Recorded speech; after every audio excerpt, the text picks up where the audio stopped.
আসসালামু আলাইকুম ভাইয়া, কি অবস্থা? আপনাদের দোকানের নামটা কি ভাইয়া? আমাদের একটা মধুর মধুরারি। তো আমরা এগুলা কি দেখতে পাচ্ছি ভাইয়া? এগুলো খেজুরের রস। খেজুরের রস। এগুলা কি ভাইয়া জেনুইন অরিজিনাল? অবশ্যই এগুলো আমাদের প্রত্যেক দিন আসে রাজশাহী ফার্মাসি থেকে। আচ্ছা আচ্ছা। দিনটা প্রত্যেকদিন নিয়ে আসে আর আমরা প্রত্যেক বছরই নিয়ে আসি। তো আপনাদের এখানে ভাই আর কি কি আইটেম আছে? আমাদের এখানে খেজুরের গুড় পাওয়া যায়। এই যে এখানে দেখেন অনেক কিছু আছে। বাগেরহাট থেকে তালের গুড় আসে, রাজশাহী থেকে খেজুরের গুড়, নাটোরের চাকের মধু, তারপরে চাঁপাইনবাবগঞ্জের আখের গুড়, খিরসা আসে আমাদের বগুড়া থেকে, ফুলবাড়িয়া থেকে হাতে বানানো লাল চিনি আসে, মানিকগঞ্জ থেকে গরুর দুধ আসে, মুন্সিগঞ্জ থেকে মালাই নিয়ে আসে, আর মাথা চকলেট মানে আমাদের তো আসে না গিয়ে চকলেট আলাদা মিষ্টি এখানে বিভিন্ন রকমের চকলেট, দেশি বিদেশি অনেক দেশের চকলেট পাওয়া যায়। আর আমাদের এই যে এখানে আছে মিষ্টি, বিভিন্ন জেলার দই মিষ্টি, পাবনার থেকে আসে ইলিশ পেটি, পেয়ারা, টিপ পেয়ারা, কাঁটাভোগ। এইখানে কুমিল্লা থেকে আসে রসমালাই, খিরসা আছে বগুড়াতে। হ্যাঁ, খেজুরের রস। এটা হচ্ছে 150, 1 কেজি 150।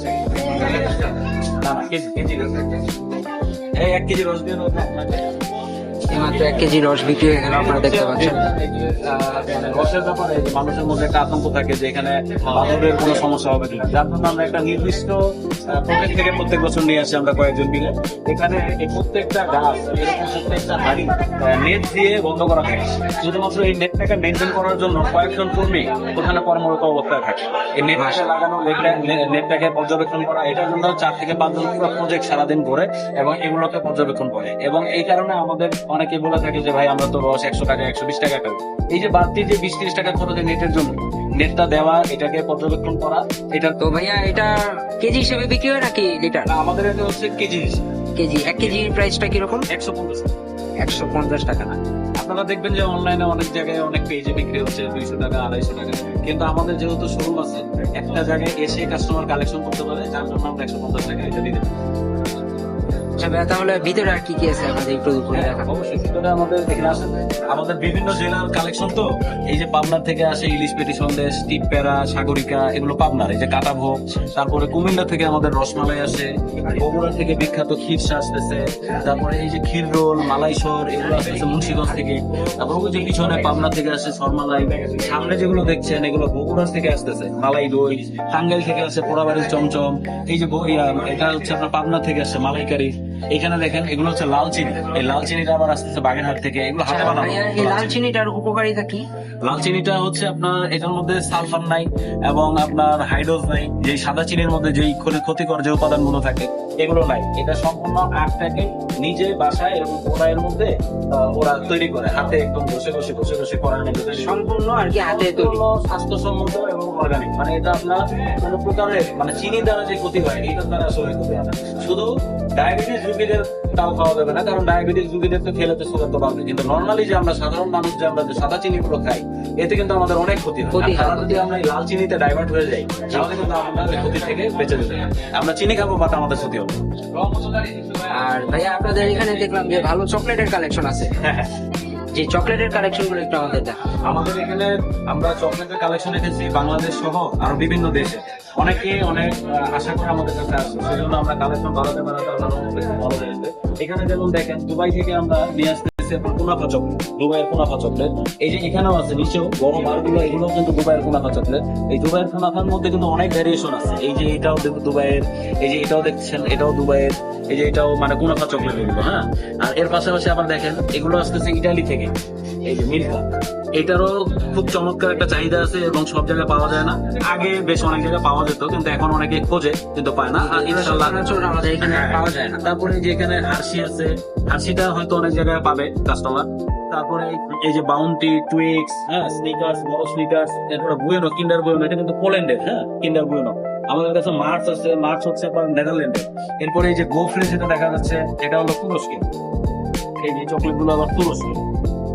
তারপরে এখানে চায়নারও খুব ভালো ভ্যারিয়েশন আছে, এটা হচ্ছে আপনার নাগেটো চকলেট বলে। এগুলো খুব নরম, মানে আপনি চাবিয়ে খেয়ে ফেলতে পারবেন, এগুলো চায়না থেকে তৈরি। তারপরে এখানে আছে আপনার নাকটিস জাতীয়, এগুলো বিভিন্ন বাদামের, এগুলো বড়দের খুব বেশি পছন্দ।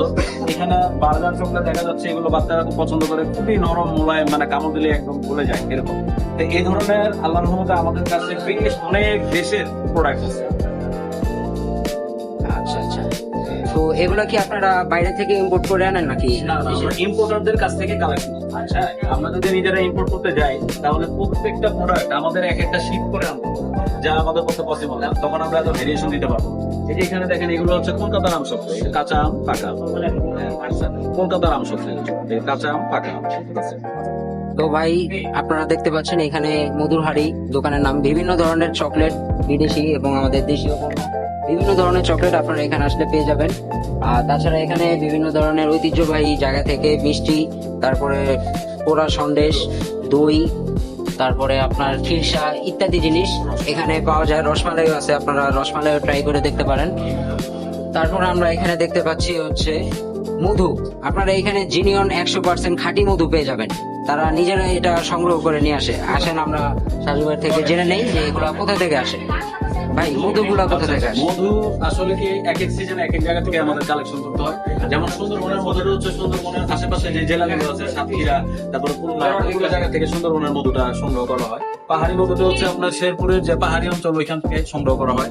কালোজিরার মধুটা আপনার পাবনা, তারপর হচ্ছে ফরিদপুর, এগুলো জায়গা থেকে সংগ্রহ হয়। লিচু মধুটাও পাবনার থেকে বেশি সংগ্রহ হয়। সরিষা ফুলের মধুটা আপনার ফরিদপুর থেকে বেশি সংগ্রহ হয়, এরকম। তারপরে এই যে আমাদের ঘিও আছে, ঘিগুলো হচ্ছে আপনার পাবনার থেকে সংগ্রহ হয়, পাবনার কাশীনাথপুর থেকে। এই যেরকম ফিল করা এরকম অবস্থা। এখন ঘি নাই, শেষ হয়ে গেছে, আজকে শুক্রবার তো মানে বেশি টেনে গেছে, এই জন্য নাই। এই যে ছোট একটা দেখাই, এটা হচ্ছে আপনার এই পাবনার কাশীনাথপুর থেকে আসে, এরকম ফিল করা অবস্থা, খুবই ভালো। এটা হচ্ছে আপনার গাওয়া ঘি। দাম তো এখানে আপনারা অরিজিনাল খাঁটি ঘি এবং মধু, বিভিন্ন ধরনের মধু পাওয়া যাবে, খাঁটি অরিজিনাল একদম জেনুইন, আপনারা গ্যারান্টি সহ পেয়ে যাবেন। আরেকটা বিষয়, এখন এখানে তো চাষ করা মধু দেখা যাচ্ছে, আমাদের চাকের মধুও থাকে। আমাদের চাক ভাঙা মধু প্রায় ওইটা কি আপাতত নেই? না, এই মুহূর্তে না, ওটা শেষ হয়ে গেছে। আচ্ছা, ওইটা চাহিদা বেশি, এর জন্য শেষ হয়ে যায়। আর চাক সহ আছে, আমাদের চাক সহ আছে, আবার চাক ছাড়াও আছে। ভাই আপনাদের মধুরহারি ব্রাঞ্চ কি একটাই নাকি আরো বিভিন্ন জায়গায় আছে? আমাদের এই একটাই, কিন্তু আমরা এখানে আল্লাহর রহমতে 2024 সাল থেকে সার্ভিস দিয়ে যাচ্ছি, অলমোস্ট 11 বছরের মতো। আচ্ছা আচ্ছা। তো ভাইয়ারা আপনারা হচ্ছে মধুরহারি থেকে যদি কিছু নেন, তাহলে এই যে এই লোগোটা এবং এই ধরনের বক্স, এগুলা অরিজিনাল পেয়ে যাবেন। অন্য কোথাও যদি এগুলা দেখেন তাহলে বুঝবেন যে ওটা নকল, জিনিয়ন না। আপনারা শুধু এই লোগোটা দেখে তারপরে নেবেন। আর ঠিকানাটা হচ্ছে 11/A নবাবগঞ্জ রোড, বড় মসজিদের পাশে, লালবাগ, ঢাকা 1211। আপনারা বড় মসজিদের এখানে আসলেই মধুরহারি একটি দোকান, এখানে সবাই এলাকার স্থানীয় মানুষ, অস্থানীয় মানুষ সবাই এক নামে চিনে। মধুরহারি অথবা সাজু ভাইয়ের দোকান বললেই সবাই চিনবে। তো গাইস সবাই আসবেন, সবাইকে আমন্ত্রিত রইল। আসসালামু আলাইকুম।